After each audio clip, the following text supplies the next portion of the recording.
maa ngi koy rappeler ñi nekk ci TikTok beeg Facebook bi di def ay live ak di def ay mbir nañu sàmm ne koor du caaxaan du fawukaay mbokk bul bëgg ay vues ba nga tooñ sa moroomu jullit bul bëgg ay vues ba wax lu dul dëgg bul bëgg ay vues ba def lu dul dëgg waaye bokk na ca nag ñu moytu yenn jëf yi nga xam ne léeg-léeg nit ki da koy jëf ngir am lu mu ca bëgg te xamul ni tooñ mën na caa nekk léegi nag dañ ci yee sunu mbokk jullit yi léeg-léeg nga dégg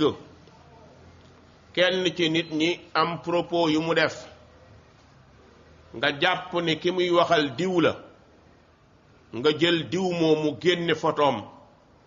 ne ko fàng ne diw kii lay waxal mën nga génne sax photo ko wax boole ka muy waxal nga boole leen photo leen ne fàng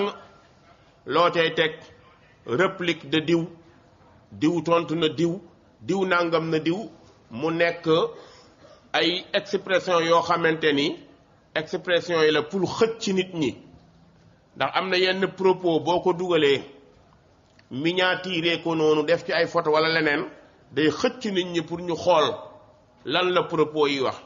fekk jubluwaay bi lu ci bari mën naa nekk bëgg ay nit lay doon loolu danga koy moytu ndax it liggéey bi liggéeyu diine la nañu koy sàmm waaye nañuy sàmmal kenn ku nekk àqam